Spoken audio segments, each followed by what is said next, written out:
Salut à tous, ici DemonSoulCalibur, merci de nous retrouver pour une nouvelle vidéo. Alors aujourd'hui je vais vous présenter mon top 5 des easter eggs dans Skyrim. Alors avant de commencer la vidéo, je vais commencer par expliquer qu'est-ce qu'un easter egg, puisque certains d'entre vous ne sont peut-être pas au courant. Alors easter egg c'est un terme anglais qui signifie littéralement œuf de Pâques, mais évidemment en français on va pas le traduire comme ça, on va plutôt le traduire comme référence ou clin d'œil. Donc un easter egg, par exemple dans Skyrim, c'est une référence à un autre film ou un autre jeu. Ouais, donc c'est un petit clin d'œil, et comme vous le voyez là j'en ai trouvé un, c'est une référence sûrement au mammouth qui a été retrouvé par des scientifiques congelés dans la glace. Donc c'est des petites références comme ça qui sont assez sympas. Alors on commence tout de suite. Avec le numéro 5, Pac-Man. Alors pour trouver cet easter egg, il va vous falloir vous rendre à Markarth, dans la maison d'Endon, donc c'est un des villageois.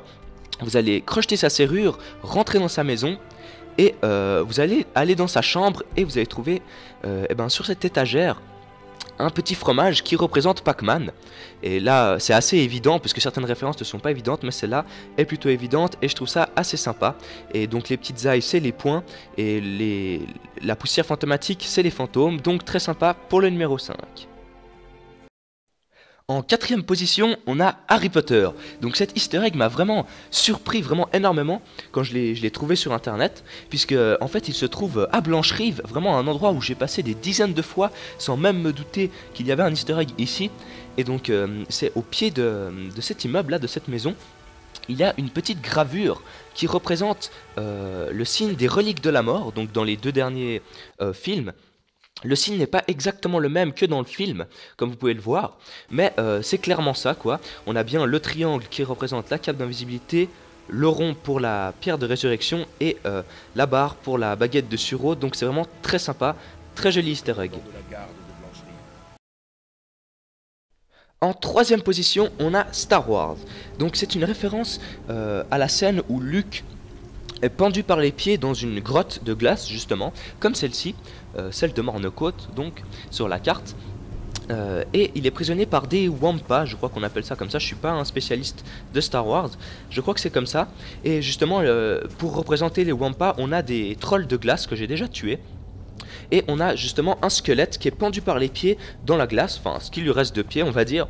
Donc, et à côté de lui, un espadon avec un enchantement pour représenter le sabre laser de Luke. Donc je vous ai mis la séquence pour que vous voyez de quoi il s'agit. En tout cas je trouve que c'est vraiment très sympa d'avoir fait cette petite référence à Star Wars. C'est un easter egg assez connu, mais je l'ai quand même mis dans la liste.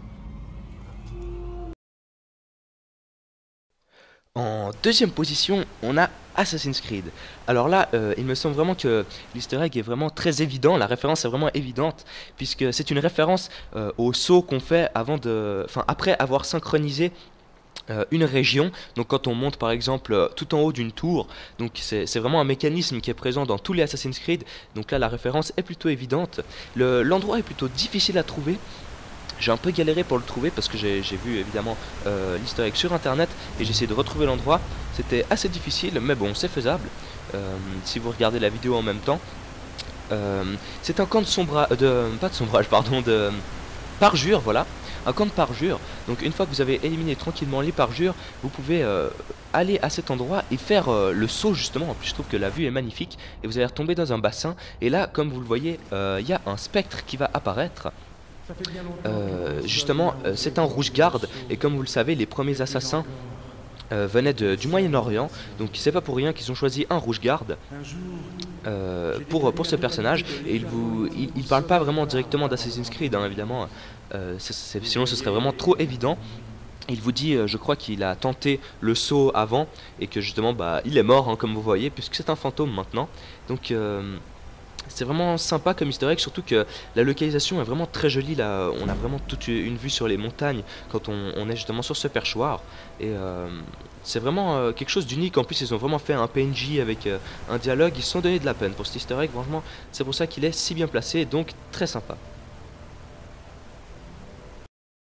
Et en première position, on a le Seigneur des Anneaux. Alors cet easter egg se trouve dans la ruine de mer de Kagrenzel, vers Faiez et plus près encore de la pierre de Shor, comme vous pouvez le voir sur la carte. Alors En fait, c'est un donjon donc qui fait référence au Seigneur des Anneaux. Vous allez voir pourquoi. Donc déjà, quand on rentre, la première chose qu'on rencontre après la porte, ce sont une volée d'escalier. Donc ça, c'est assez rare dans les donjons dans Skyrim, et je pense que ça fait référence aux escaliers qu'il y a dans la Moria, puisque dès que la communauté de l'anneau rentre dans la Moria, après avoir été enfermée par la créature du lac, l'espèce de kraken, et ben la première chose qu'ils rencontrent c'est une volée d'escalier. Donc c'est peut-être assez banal, mais à mon avis c'est déjà un petit clin d'œil. Ensuite, il y a cette espèce d'orbe là, et quand vous l'activez, ça vous enferme dans cette cage justement, cette cage Dwemer. Et vous allez voir que le sol va basculer. Alors moi j'y vois une référence claire à la chute de Gandalf, hein, une fois qu'il a affronté le Balrog et que le Balrog l'entraîne avec lui dans le vide, parce que vraiment ça ressemble vraiment. C'est vraiment, pour moi c'est assez évident. Alors certaines personnes pensent que ça fait plutôt référence à la chute de Bilbon quand il est dans la mine des gobelins, donc dans le Hobbit. Alors je pense pas, pour la simple et bonne raison que le film du Hobbit est sorti en 2012. Et Skyrim en 2011, donc évidemment il y avait le livre avant, mais je pense que quand même ça fait plutôt référence au Seigneur des Anneaux, surtout qu'après on tombe dans l'eau, et on sait bien que Gandalf est tombé dans l'eau après sa chute avec le Balrog. En plus, comme il y a un truc qui m'a vraiment frappé une fois que j'ai découvert cet easter egg, c'est le fait que en fait les Falmer étaient à la base des elfes qui ont été torturés pour devenir ces espèces de créatures, et que les gobelins dans le Seigneur des Anneaux c'est exactement la même chose. C'était des elfes qui ont été torturés par les sbires de Sauron et sont devenus des orques. Et pareil, le fait que les Falmer soient dans des ruines Dwemer, les Dwemer sont l'équivalent de la race des nains dans Skyrim, et ben vous savez bien que les gobelins traînent un peu dans la Moria qui sont aussi des ruines naines, donc pour moi la référence est également très pertinente. C'est vraiment un gros clin d'œil, je pense, au Seigneur des Anneaux. En plus, il y a une séquence dans le donjon après qui ressemble vraiment au pont de Khazad-dûm. Donc on a une espèce justement de pont dans le vide avec des gobelins dessus. Donc je pense vraiment que c'est une référence au Seigneur des Anneaux. Mais n'hésitez pas à donner votre avis dans les commentaires si vous avez évidemment une autre opinion. En tout cas, cette vidéo touche à sa fin. C'était voilà mon top 5 des easter eggs. J'espère qu'ils vous auront plu. N'hésitez pas à aller les chercher. C'est vraiment très sympa à faire. Et n'hésitez pas à laisser votre opinion sur ce que signifient les easter eggs pour vous. Peut-être que vous aurez une opinion différente que le mien. Donc merci d'avoir regardé cette vidéo et ciao.